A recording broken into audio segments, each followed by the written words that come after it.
শুভ সকাল বন্ধুরা। তো একটা নতুন ঝলমলে সকালবেলায় তোমাদেরকে স্বাগত জানিয়ে আজকের ব্লগটা শুরু করলাম। তো সকাল সকাল আলমারি থেকে এই শাড়িটা বের করে নিলাম। Good morning friends, welcome to my YouTube and Facebook channel. তো তোমরা সবাই ভালো আছো, আশা করি আমিও ভালো আছি। তো সবাইকে আজকে গুড মর্নিং জানিয়ে নতুন একটা ব্লগ শুরু করলাম। কালকের ব্লগটাতে দেখতেই পারলে যে পান্তা রান্না করেছিলাম। তো আজকে পুজো দিতে যাচ্ছি। তো এখন স্নান টান করে পুজো দিব আর কি, স্নান টান হয়ে গেছে।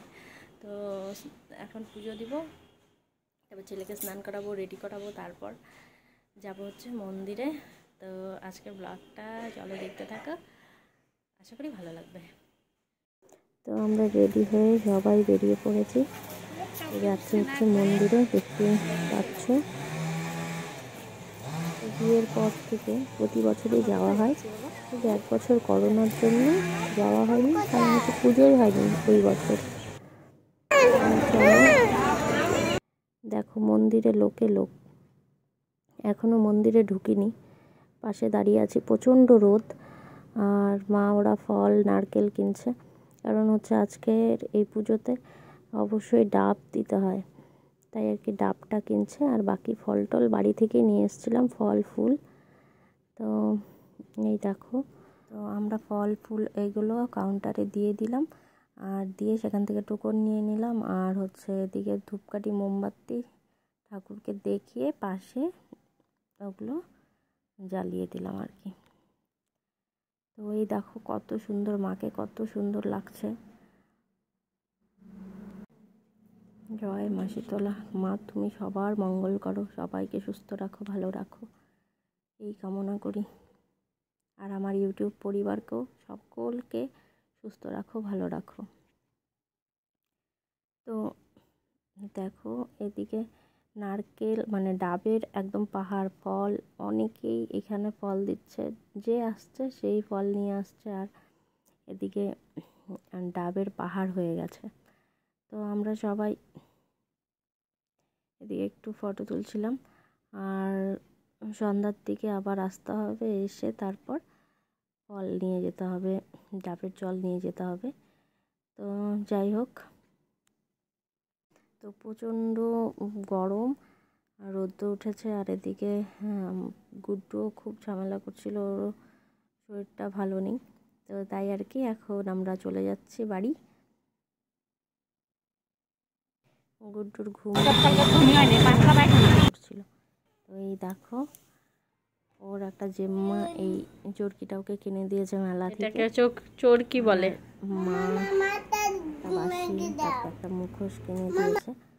আর আনতে না আনতে ওগুলোর অবস্থা খারাপ। আর দেখো মেলা থেকে নিয়ে এসেছিলাম গজা জিলিপি, তো রাখতে হবে না, এখানে রাখতে হবে না, থেকে এনে সারাদিন তো উপাস ছিলাম আমি। এখন তারপর খাবো হচ্ছে এই দেখো আমার জন্য নিয়ে। Good evening friend. তো সারাদিন পরে আবার চলে এলাম দুপুরবেলায় খাওয়ার পর। দুপুরবেলায় তো আজকে পান্তা ভাত খেয়েছি, আলু সেদ্ধ আলু ভাজা দিয়ে। তো ভেবেছিলাম ডাল ভিজিয়ে রেখেছিলাম, ভেবেছিলাম বড়া করব, তারপর ভাবলাম যে ওগুলো দিয়েই হয়ে যাবে, আর বড়া করতে হবে না, কারণ হচ্ছে পাশের বাড়ির দিদিভাই বড়াটা করে দিত। আর কাকিমা আবার গুড্ডুর জন্য ভাত ডাল দিয়ে গেল। আর পাশের বাড়ির দিদিভাই আবার গুড্ডুর জন্য ম্যাগি করে দিয়ে গেল। তারপর ভাবলাম যে না, আবার বড়া থাক, ওই আলু সিদ্ধ দিয়েই ভালো খাওয়া হয়ে গেছে লেবু দিয়ে। তো খাওয়া দাওয়া সেরে একটা ঘুম দিলাম। তো সারাদিন উপোস থাকার পর পুরো টায়ার্ড লাগছিল খাওয়ার পর। মা ছেলে দুজনেই ঘুম দিয়েছিলাম। তা এখন সকালবেলা জামা কাপড়গুলো ধুয়ে রেখেছি, তো ওগুলো ভাঁজ করব। তারপর সন্ধ্যা লাগাবো। তো অলরেডি 5:30 বেজে গেছে।